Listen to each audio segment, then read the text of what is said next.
Good morning, my name's Siobhan and you're watching my channel about child sexual abuse and what we can do about it. In today's episode, I'm talking about how to establish boundaries for people who find it difficult to put their own needs first. This is a behaviour pattern that is common amongst survivors of child sexual abuse because our childhood experiences teach us on a fundamental level that our needs don't matter. Here are my thoughts on how you can learn to put yourself first and why this isn't bad or selfish.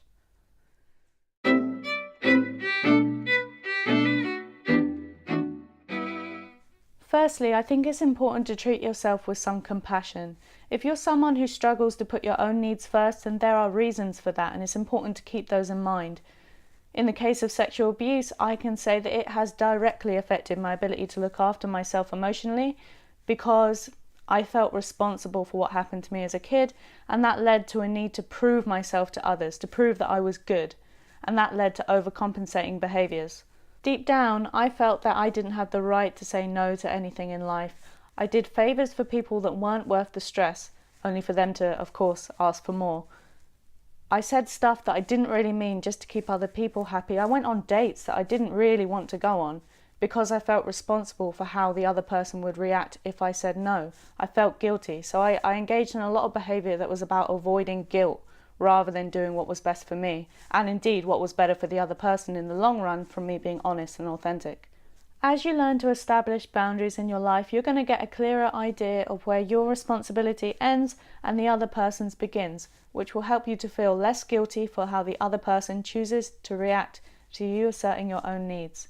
The first step, I think, is to keep in mind that your need to prove yourself, your need to please everyone, is a normal reaction to the way that you've been treated in the past, and that anyone who has truly lived your life and been through all your experiences with all your circumstances exactly the same would also find it difficult. So it doesn't make you weak that you're sensitive to feelings of guilt or obligation. You were taught to behave this way by circumstances that were out of your control and which should not have happened. But now, as an adult, you have the chance to look at these behaviours, step outside of the frame a little bit, and ask yourself whether it's really serving you, whether it's helping your recovery, or whether these ideas about what you deserve are holding you back. The second part to learning how to put your needs first involves reframing the situations that would normally make you feel guilty and make you feel like you can't say no. When you put your own happiness first, you indirectly help other people too. How? Because when you're happy, everybody benefits, not just you. When I'm happy, I'm better company. When I'm well rested, I'm more productive. When I choose not to see my family over Christmas, not only is it honouring myself, but it's also giving them time and space to think about the real status of our relationship, or not. But either way, regardless of what they do, I'm happier and a more giving person because I'm not dragging my heels to somewhere I don't want to be.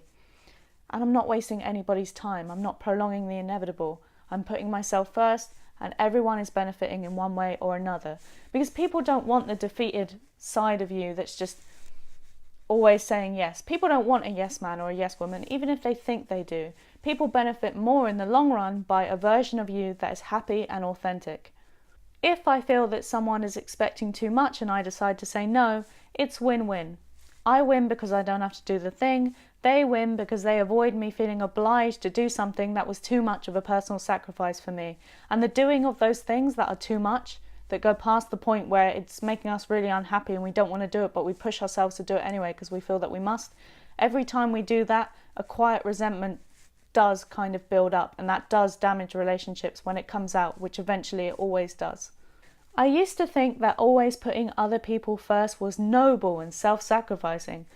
Then I thought, but why would I want to sacrifice myself? It's good to make compromises for people who you know would do the same for you, but if it's too much, only you get to decide that. You get to decide where the limit is, and other people will learn to respect that over time. And on that note, when you do draw a line, other people tend to respond accordingly. You may find that some people feel offended or challenged by your change in behaviour and they go off to find a yes man or yes woman elsewhere. So be it. You may also find that some people drift once they realise that you are no longer prepared to be the Robin to their Batman. This is actually good news for you. When you behave like someone who thinks they deserve mutuality, not only will your beliefs genuinely change over time, but so will the behaviour of people around you. Remember, we accept the behaviour we think we deserve deep down.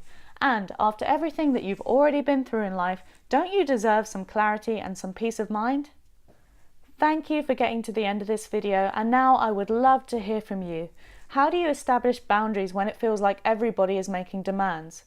Please take a moment to subscribe to my channel. You can also like my Facebook page for regular updates about all the projects that I'm doing about child sexual abuse from a survivor's point of view. Thank you for watching, and I'll see you next week.